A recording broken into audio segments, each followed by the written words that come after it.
Namaskara and welcome to BIC Talks, a podcast brought to you by Bangalore International Centre, where we present conversations that move, inform, and encourage discourse.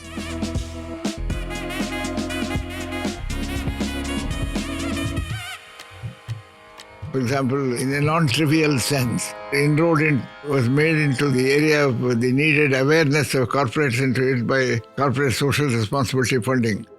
It is not the fund. It is some kind of indirect inroad into the philosophy of exclusive corporate. This thing, business is for business. Business of business is business. They have made an inroad into it, saying that they have a wider responsibility.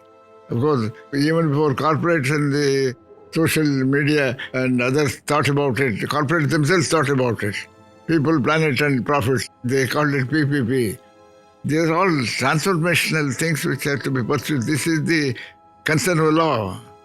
In 1960s, a judge said there's no area of immorality which is not law's concern. Shaw versus DPP. Welcome to None Wiser Than the Law, a series of conversations with Justice MN Venkatachaliah covering the law, his life, politics, and the Constitution. The title of this podcast comes from Aristotle, who said, "To seek to be wiser than the law is the very thing which is by good laws forbidden." The role of a judge is therefore not to presume wisdom, but to unearth the wisdom of the law. Justice Venkatachaliah quotes this aphorism in a judgment, and in this series, we explore his judicial philosophy that shaped India's jurisprudence. My name is Alok Prasanna Kumar, and I'm a co-founder of the Vidhi Centre for Legal Policy. I had a chance to speak to former Chief Justice of India, MN Venkatachaliah, in August 2023.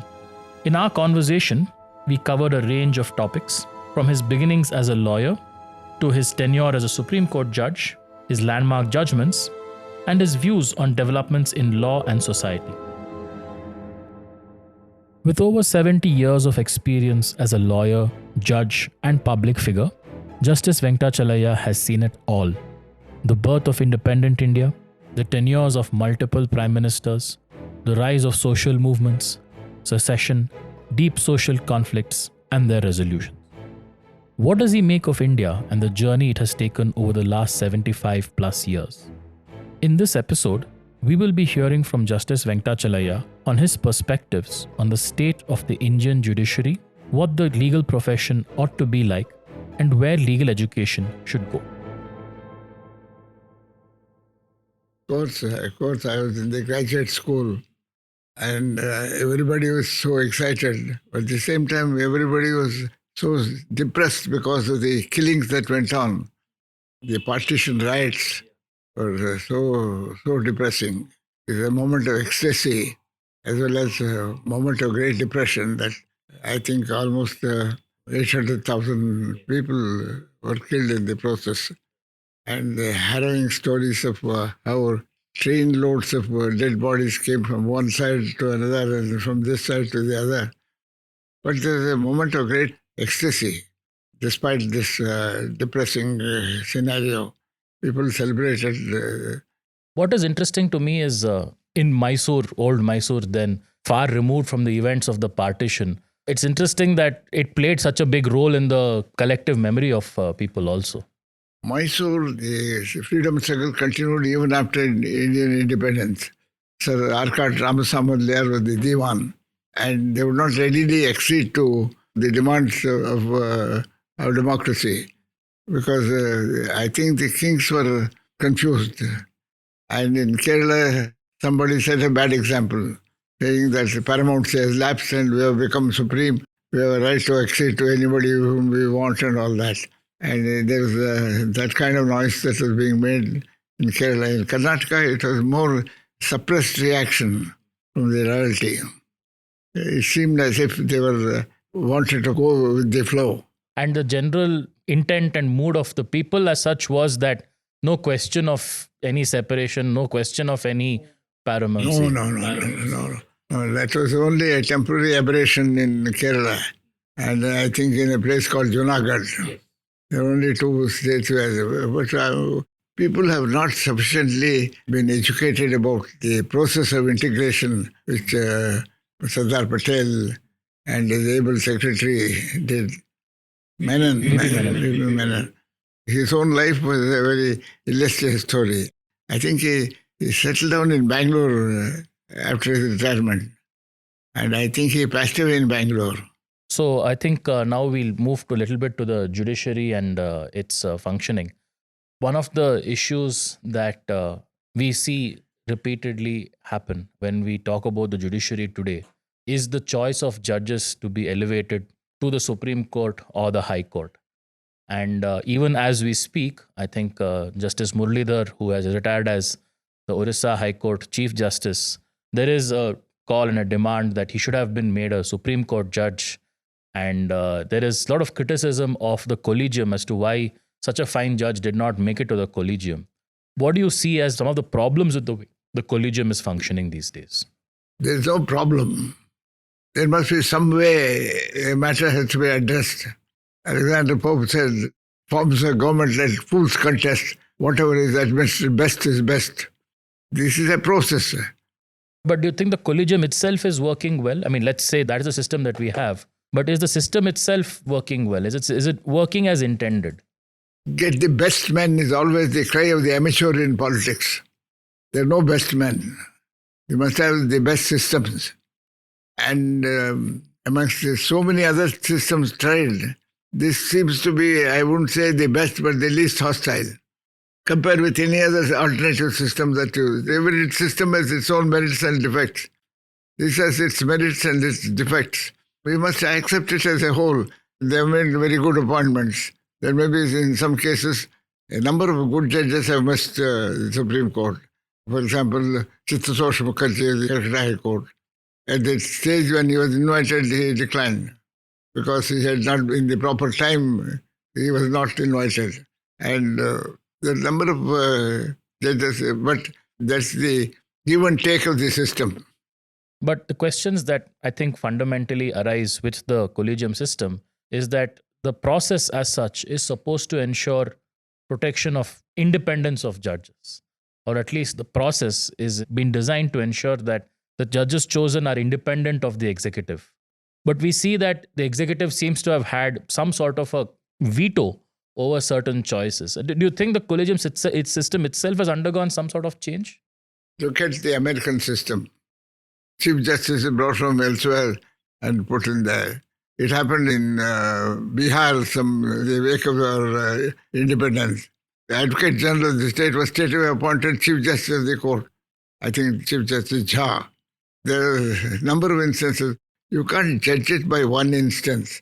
Overall, in the sense, over a long period of time, how judges have performed, how judges were not supposed to be so brilliant at the time they entered the court, how they responded to the challenges of times. It is a process. It's not one incident. To say this particular collegium is good, I don't subscribe to that kind of generalization and identification of performance-based assessment of an institution.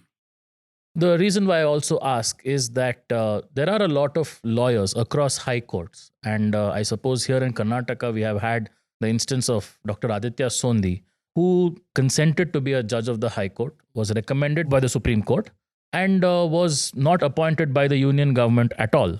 As a result, about a year into it, the uncertainty led him to withdraw his name. And this has happened with multiple other judges, which has meant that a lot of lawyers now feel hesitant about even consenting to be judge because they feel this process is so uncertain. This doesn't mean that, I will become a judge and now I'm putting my practice on hold. Don't you think it kind of discourages talented lawyers from being a judge of the High Court? It might. I agree with you that there must be a time limit for the process. If time can defeat the process, there's something wrong with that. A part of the process must be a time limit for these things. And I think the Chief Justices must work it out with the government because there's no best system. For the time being, how it works, how it responds, some of the great judges, for example, when Krishna Iyer was brought to the Supreme Court, there were some raised eyebrows. What a beautiful judge he became, he blossomed into. There are too much of generalization from individual cases. Must be avoided when you assess the history of an institution.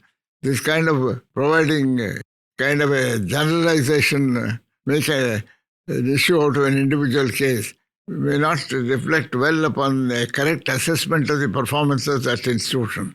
The reason, of course, for the dissatisfaction is that there have been a lot more instances in the last 10, 15 years. And in fact, going back to the collegium system's beginning itself, which has made people question it.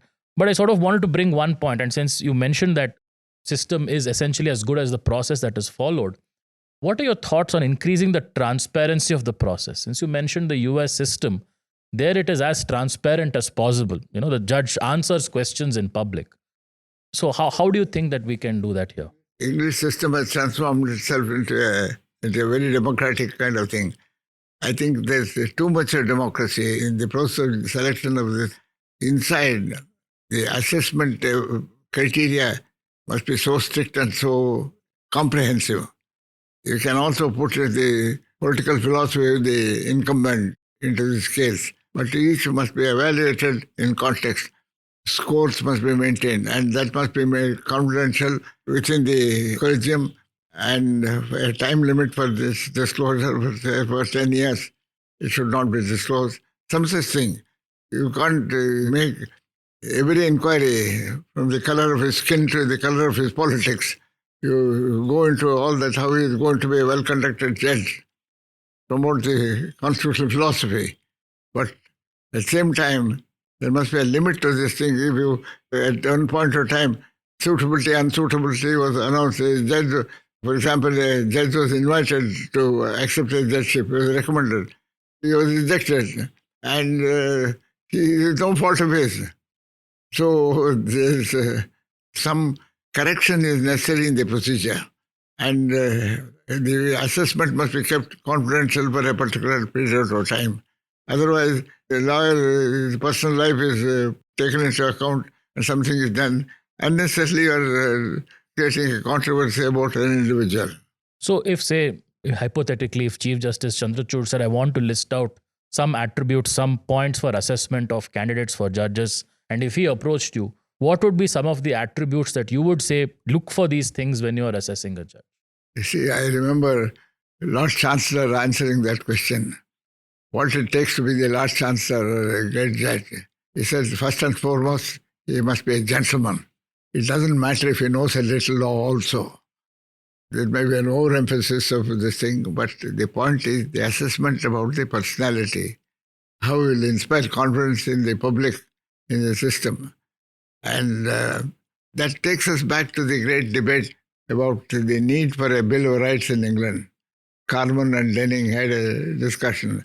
Denning said, common law is able to protect the civil rights of people efficiently. We have, from Runnymede to the scaffold at the Whitehall, we have taught our kings a lesson. They have not misbehaved since. And to translate that kind of system totally into Indian context may not be wholly appropriate, but we must, our own local innovations are necessary. I think we are over-critical about every system. This is the best we have. We must something like democracy is the worst system, but is the best out of all other systems we have tried. No, that's right. And what I sort of also wanted to bring this topic to is we have a large pool of judges within the system who are the district judiciary, unfortunately sometimes also called the subordinate judiciary. And we find that there is a sort of, I wouldn't say exactly bias, but there is a preference for judges from the bar over the judges from the district judiciary. And although numbers-wise, it's almost 50-50. No, it is 33% and 66%. At one point of time, I had suggested to make it 40-60.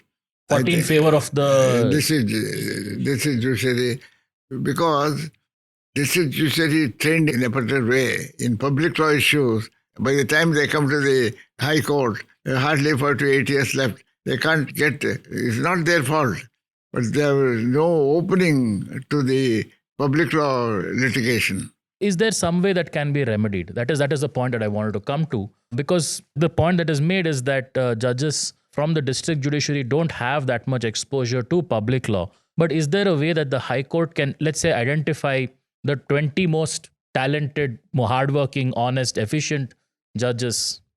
Every process that gives too much of discretion tends to go awry. This is always the debate between the fixed rule and discretion. Fixed rule has its own advantages. Discretion has its own disadvantages. Though they appear to get the best men, the sense is always the cry of the amateur in politics. That concept of best men won't fit into the broader scenario of processes. I think the district judiciary must have greater exposure to public law systems, and that's one of the purposes for which I had conceived of the National Judicial Academy. It has to fulfill that role of exposing fierce debate about the current issues that affect the vitality of the nation. That's absolutely right. And we've had the privilege, my organization, a lot of others, of addressing the judges in the National Judicial Academy. And now, of course, there are a lot of state judicial academies as well across the country who have taken up the task of constantly upgrading the skills. But what I was looking for is there a way for judges in the district judiciary to put these knowledge into practice before them? Because that is the best way that they will upgrade their skills, get more exposure to public law. In fact, at one point of time, they were introduced to the intricacies of public law by having human rights courts. And there's a talk that there should be habeas corpus must be one of the writs that the district judiciary must also contemplate exercising.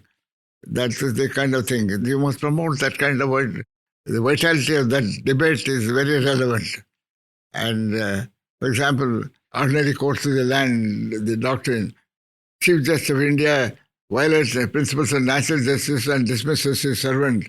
A municipal can give a declaration that is vitiated. That's the vitality of the concept of the ordinary courts of the land. If I remember correctly, this used to happen in the 50s and the 60s. That I have seen that a lot of cases which came to the Supreme Court started off as suits for declaration in trial courts, but somehow in the 70s that... The beauty is the law schools don't teach remedies in equity, public law remedies. The beauty of that idea of a declaratory relief is a very charming idea. In fact, how they combined it in British human rights regime is a very interesting thing. They maintained what we call the supremacy of Parliament. The superstition of the divine right of kings became the superstition of the divine right of Parliament. And how in the Human Rights Act of 1998, they used the technique of a declaratory relief. A court can't strike a law down, but it can declare as inconsistent with the European Court of Human Rights. That inconsistency could be a subject matter declaration. You can't go further in that. It's for the Parliament to correct itself. They do. See the system. Judicial review has been contentious in India, at least the boundaries of it. Nobody, I think, seriously says that courts should not be able to look into government action. But on the boundaries of judicial review is, I think, what a lot of debate has taken place. How do you see the courts functioning these days? Do you think they are using the power of judicial review to really hold the government accountable? Sometimes they practice that virtue to excess. Sometimes response is inadequate. See, for that matter, in the 21st century, in the American Supreme Court, the Patriots Act came to be debated when they said you have no jurisdiction with the Guantanamo prisoners. That is a territory outside the United States. Long back in the 17th century, an English judge said you don't have to own the territory. If you exercise power of control, that's sufficient to extend the writ. That was the famous case of Amir Khan in Calcutta, Govindan Pillai in Madras, and a series of cases. And in the 21st century, that matter got debated in the American Supreme Court. The government said you have no jurisdiction over Guantanamo. 500 years of history about the habeas corpus jurisdiction. Nobody questioned in the process the power of the state for preventive detention. But the question is whether it is subject to judicial review. And that took 500 years of record. Every time the House of Commons enacted, House of Lords would reject it. And there's a famous story of how once in the House of Lords, the teller declared the bill as passed, 57 to 55 votes. And he said, how did you get those 2 votes? He said, I counted a fat lord as 2 votes. That's something that I think it's an expectation now, at least in the 75 years since we've had a written constitution and so on, that the judiciary will act to strike See, down. one thing, Alok, if the spirit of liberty is not in our hearts, nobody can supply it. If it is there, nobody needs to supply it. I think hundreds of years of slavery had dimmed that power of dignity, self-esteem in a vast majority of population ruled by ruthless authority. I think slowly we are coming out of that. Our younger generation, exposed to international values, are the answer.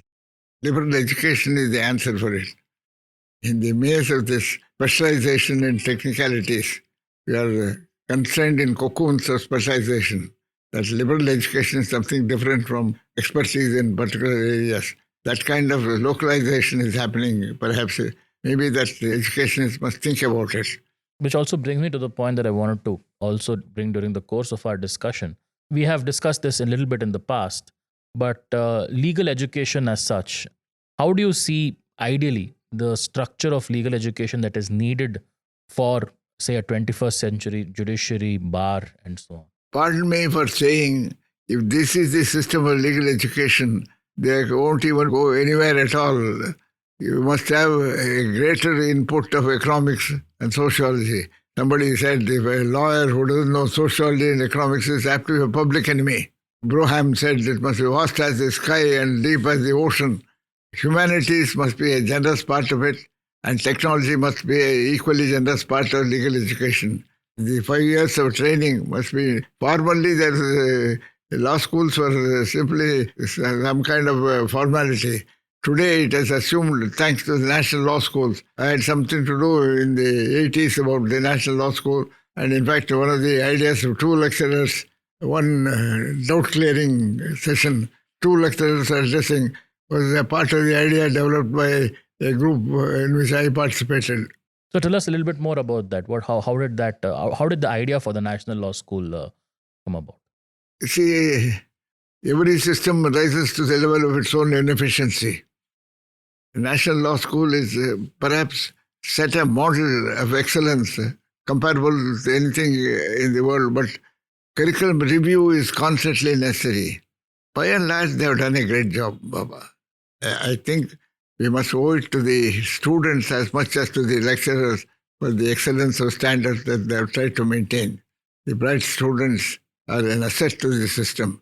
And I think the curriculum requires, I'm told recently, the Chief Justice of India has some idea of reviewing the educational policy of national law schools. Some international He has set up a committee of committees. 3 to do this.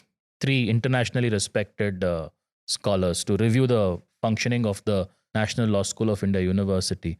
But I was sort of thinking about the time in the 80s when this idea was being thought about. What was your particular intervention in this? We had a lot of Ram Jethmalani was as a minister. He would come and lecture on the law of confessions and admissions. And I have sat in the classroom as a judge of the High Court. Maybe that I was in the Supreme Court. I don't remember, but he lectured for 4 hours continuously. See the man's commitment to the values of legal education.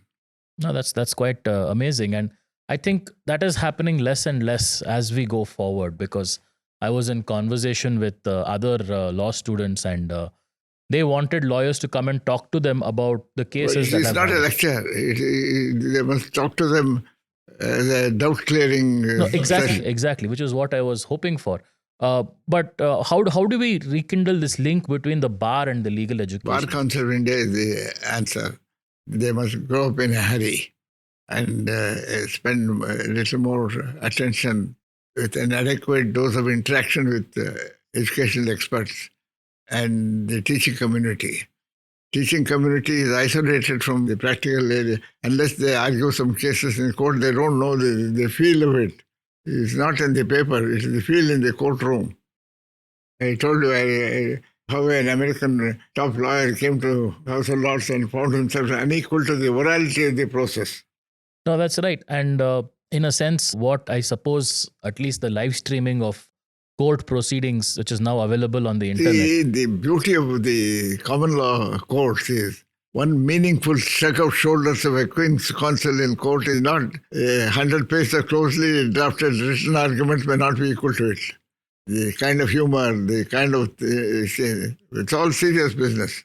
And for example, the Satej Bahadur Sapru, or Kalyan or Mishra or Bhola Desai are great lawyers. Satej was something extraordinary. In fact, his son did us a great service by publishing some of the select opinions of Satej in some important matters.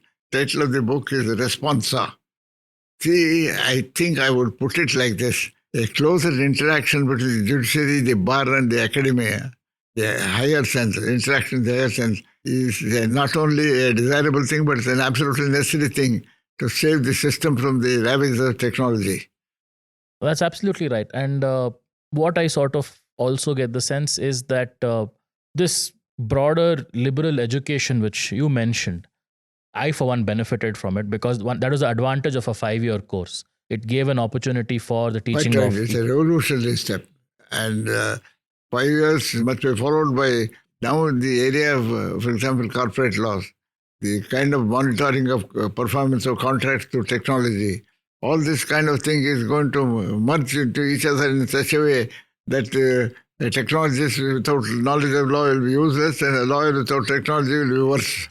It's two competing impulses. On the one hand, you are required to know the law well enough, but you also need to know some of the basics of, say, technology or economics and so on. See, setting up some ideal partnerships between technologists and lawyers as business houses, sponsored by government, and given some special privileges of taxation and all this kind of thing. This model must be tried by national law schools because their word will have a prime facie impact of commendability. And we know that the National Law School model has been successful because a lot of private institutions, private universities are adopting it and using it in a lot of ways. What do you feel about government investment in legal education? Do you think the national law schools are enough, or do you think they should do more? It should be much more for legal education in the country, spend more money and expand national law schools into universities of comprehensive disciplines.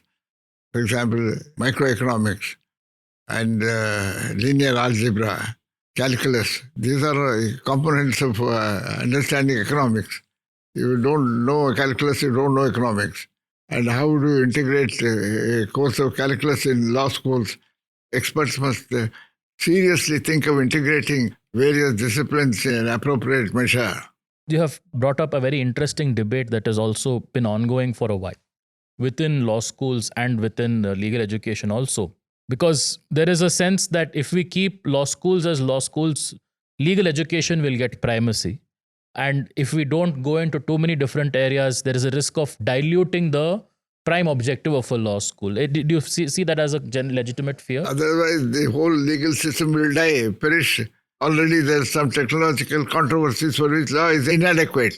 You don't find solutions in law unless you grow up in a hurry.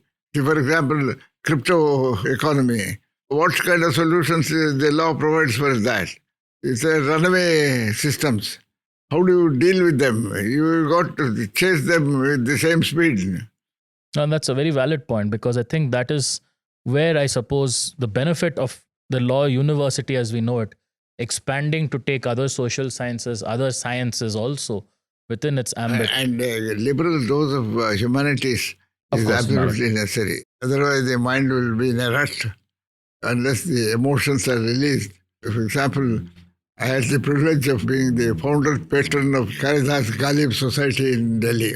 Kanchu is now the chairman of the committee and a gracious lady, a lawyer. Her husband is a leading lawyer in Delhi. She is the moving spirit. The very idea of Kalidas Ghalib Society itself conveys a kind of a message. And I think one of the lectures I remember was the superb lecture. I think Mrinalini Sarabhai spoke in one of the trusts that's indirectly administered by the Supreme Court, through the Indian Law Institute. It's an adjunct body.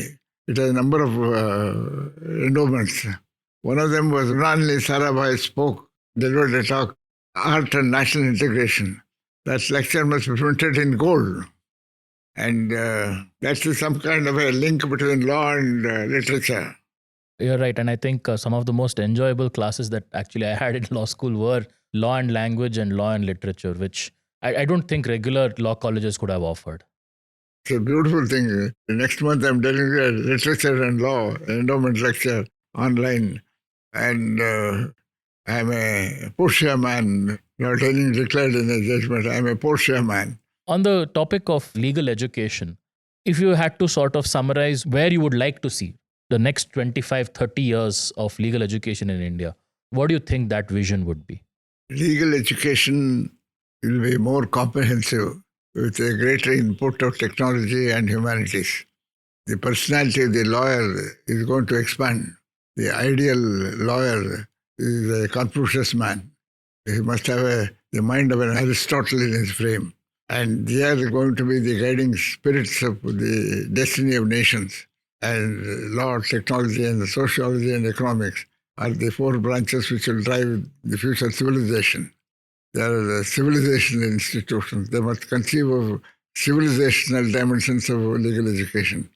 Now, that's a very important point. And the way you put it as civilizational institutions, I think that's a very key role. But I think one thing that the law schools have done is they are simply groping around those ideas now. Everybody vaguely feels the need for it, not able to descend on that in terms of what you can hold between the forefinger and the thumb. That's the problem. And that requires a conceptual clarity of interaction. It's possible by debate and that's the desideratum that you can arrive at after intense debate of the respective roles of technology, sociology, human rights, law as we strictly, all of them is law in one sense. Law of electricity, natural, Einstein's law, they're all law in the broader sense. And it requires some level of knowledge, some level of understanding of all of this. One of the things that the law schools also did was attract a lot of first-generation lawyers, those whose families had no link to the legal system or practice in any way. And one criticism that has come up off the bar of late is that there is still a lot more role for families with legal history and pedigree in the system, and it is much more difficult for first-generation lawyers to break through. Do you still sense that issue? I should think so. There is some substance in that conception. First-generation lawyers, even from the national law schools, feel comfortable in corporate offices than rubbing shoulders in the bar. And the atmosphere of the courts must be different. And I think it will start with a liberal dose of input of these graduates into the judicial system. A graduate coming from the national law school should straight away get into a magistrate or a municipal. Today is not a totally unattractive proposition. They can start straight away with exemption from practice of 3 years or whatever. It's already done by the Supreme Court. On that particular point, there is a bit of a debate going on right now. The Supreme Court has, as you have pointed out, one, they have made it a far more attractive career option. I think the pay and conditions of service of judges at the magistrate level are very attractive, even for national law students. And they have also removed the requirement of 3 years of practice. But I want to come to this requirement of 3 years of practice. One school of thought is that that's 3 years of practice allow you to mature and get some real world experience. Hand-on experience into the system. Otherwise, you will always feel a stranger to the system. That mental barrier is broken by merging, having tea with the lawyers and brushing shoulders in the courtroom. And I think that can be done for law teachers to come to the court and participate, assist lawyers in preparing briefs, written briefs for the court and all that.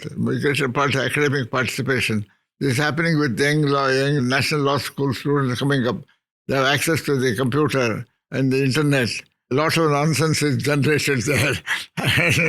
and if a judge is not careful, they may swallow it. That's the problem. That's right. But I sort of wanted your take. Do you think it is really not that necessary? I mean, it may be good to have it, but do you feel it's really not necessary to have a 3 or 5 year practice, before you become a magistrate in this country?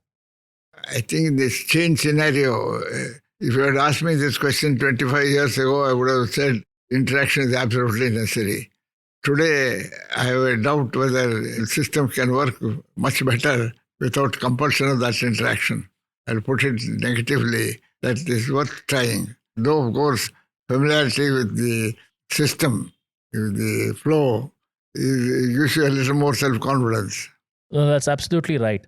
Which also, I think, increases the responsibility on, I suppose, the Judicial Academy and the training institutions to equip young lawyers who want to become judges with the attributes of being a good judge. Because I was recently telling someone this, that in all our cinema and in all our popular culture, the judge is seen as a saintly figure of 50, 60, and so on. But the average Indian judge is probably in the mid 30s to 40s because of the influx of young people. How do you think the state judicial academies or the institutions should inculcate judicial qualities? Let me put it that way. The only thing necessary is to keep the debate absolutely open. National Judicial Academy and the state judicial academies work intensely in cooperation with the law schools. There should be a greater osmosis between the academic and the practical side of things in a very meaningful way. And secondly, there must be a greater input of culture, civilizational values, literature, classical literature. What kind of emotions that they can... you can't imagine the beauty of Anandvardhana, Dhvanyaloka, implication of language. What storehouse of glory that we have. It's not mere knowledge or wisdom, it's glory, civilizational glory. No, that's right.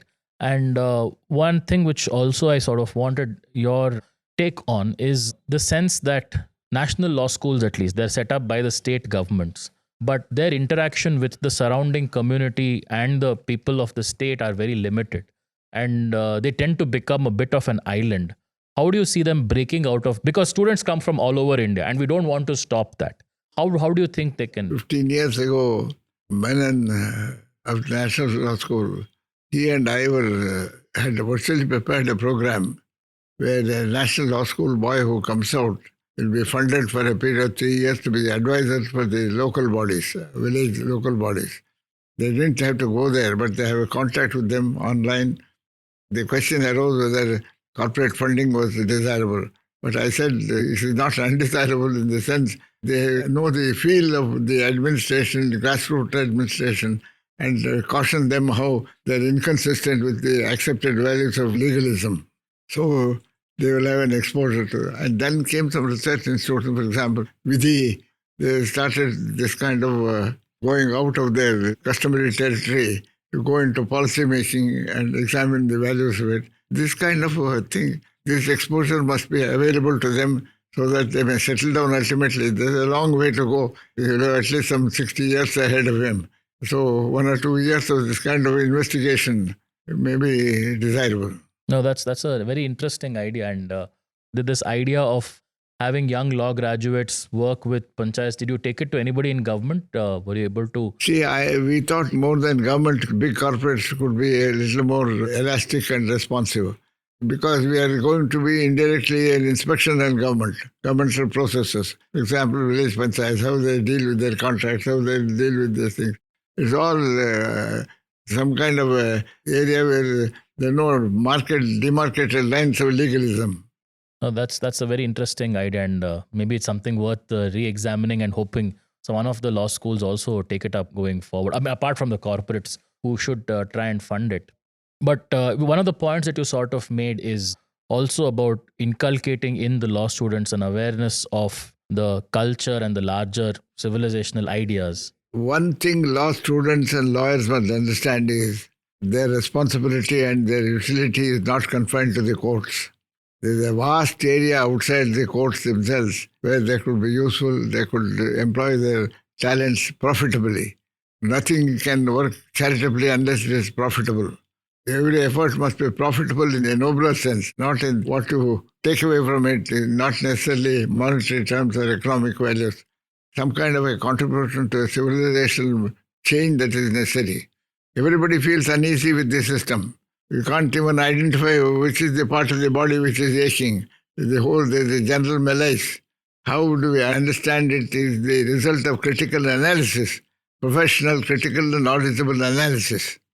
No, that's a very valid point. And I think it's about bringing to students the width of this knowledge and For the example, in a non-trivial sense, was made into the area of the needed awareness of corporates into it by corporate social responsibility funding. It is not the fund. It is some kind of indirect inroad into the philosophy of exclusive corporate. This thing, business is for business. Business of business is business. You have made an inroad into it, saying that you have a wider responsibility. Of course, even before corporates and the social media and others thought about it, the corporates themselves thought about it. People, planet, and profit. They called it PPP. These are all transformational things which have to be pursued. This is the concern of law.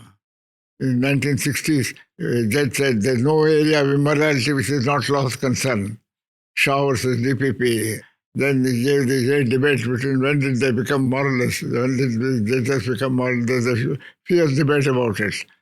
And I think at some level, in every issue of law, there is always a question of what is right or wrong, which is underneath all of this. And the tools of law. What is right? Is the wolf's right or the lamb's right?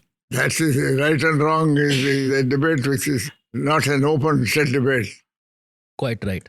And I sort of want to bring the conversation back a little bit to something about the area of litigation itself, which is where we find that, and this is actually something which even Adam Smith talks about in his second book, which is A Theory of Moral Sentiment.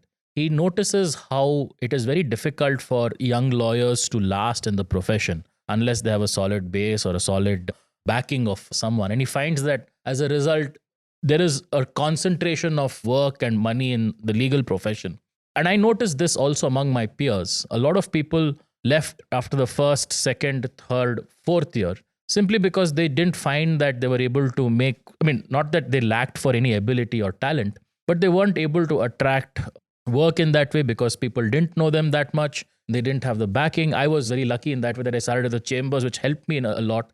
How do you think the legal profession can retain this talent for the purpose of massive governmental intervention is necessary, not by way of interference with the freedom of the profession, but in shaping the institutions of the future. Today, for want of other alternatives, some people stray into law as a last option.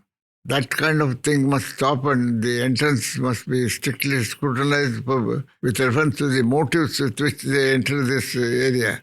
In fact, there used to be a degree called BCL in England. Still is, I got it.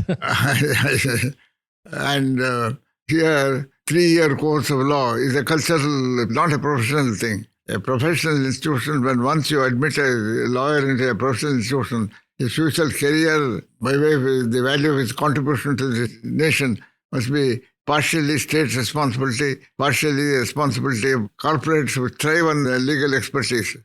And some models must be found by which the best could be drawn from them. And nobody is so bad, so useless as to be said that he doesn't belong to the system. If a young man is not shaped into a career of some utility, it is something wrong with the system.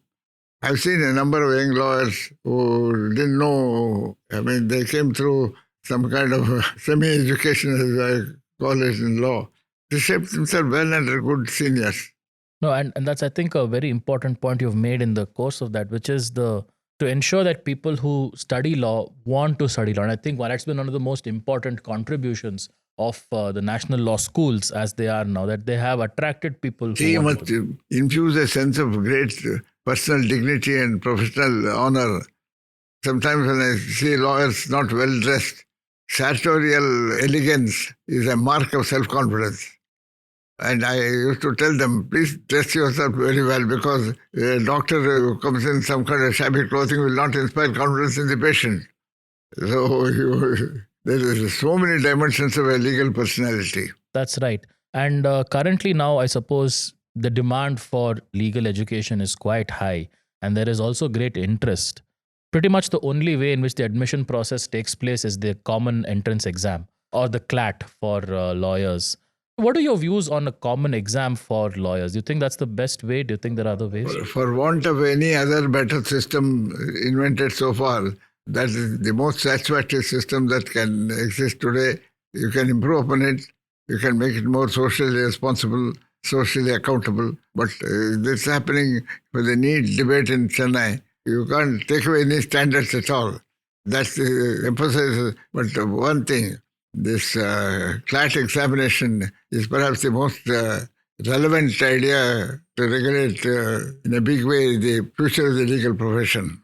That's quite right. But there is also the counterpoint to this, which is that it tends to exclude those students who can't take coaching, which is becoming very important for clearing the CLAT. There are other private institutions which can excel, improve the quality of education in those institutions with a conscious effort and investment. We have the second system. We don't say it's a second system, it's a parallel system. Enrich it with good insights and a good curriculum and good reading material. There's no good reading material at all. That's true. Actually, coming to reading material, this was another point that I wanted to get your view on. Legal education in India has been entirely English-centric, and English is, of course, a language spoken by a small fraction. Do you think it makes sense to kind of open up legal education to other languages? Because the language in the district courts is not necessarily English. We find, of course, that regional languages, local languages are far more used in district courts than, say, the high courts. It's worth exploring how other local regional languages could be efficient substitute for communication in matters of law. Already it's happening in rural courts. Most of the conversation goes on there, particularly in Andhra Pradesh. Telugu seems to be a useful alternative in the subordinate courts. Arguments go on there. How the emphasis on a particular purpose will take away the importance of another purpose. That they should not become conflicting purposes. Excellence in legal education and emphasis on local language, there must be a healthy compromise. There can't be conflicting interests. They tend to become conflicting. Quality versus the emphasis on language. There is some view that if you teach law in Kannada, for some time it may not be a very successful or efficient substitute as a medium of communication because most of the ideas have a common law origin. And I think that's also true, and something which is being addressed from what I understand also, with more and more judgments of the Supreme Court and the High Courts being translated and being freely made available in multiple languages. Thanks to artificial intelligence. It doesn't require any of your effort or imagination. The machine is going to turn it out, and how many people use it is the question. I can give a personal experience actually on this front, because I was asked to evaluate certain lawyers for a position in the, not a position, but a contractual employment in the government. One of the aspects was an English to Kannada translation. But I used the Supreme Court's translation as a measure to see how well some of them have translated. And all the individuals had translated beautifully. They had translated from English to Kannada. So, which tells me that conceptually they get the concepts, but the language is proving to be the barrier. So if they can get access to it. This is the lack of the appropriate idiom. How do you say an appropriate equivalent to an idiom? One idiom conveys the whole idea. It is not a word-to-word translation. It's a word to a concept translation. How to capture a concept in a word. In the next and final episode, we continue this conversation with Justice Venkatachaliah on federalism, society, politics, and what the future holds for India. This episode was recorded at the Indian Institute of World Culture in Bengaluru, and I'd like to thank the team and staff at IIWC for making this possible. I'd also like to thank my colleague at Vidhi Bengaluru, Pratiksha Ulal, for her research help during this podcast. You have been listening to BIC Talks by Bangalore International Centre. If you like what you heard, do follow us on social media. Keep up with our programming by signing up for our mailer on the website or leave us a review or rating on Apple Podcasts or iTunes. The crew that makes these podcasts possible is Gaurav Krishna and Ishan Gupta on sound supervision and production, with support from S. Sarunaraj and Raghu Tenkaila. Artwork is designed by Chandni Venkataraman of Crisscross Design Studio. Don't forget to subscribe to our channel on your favorite podcast platform. It can also be accessed on our website bangaloreinternationalcentre.org. This is Lekha Naidu signing off on behalf of everyone at BIC.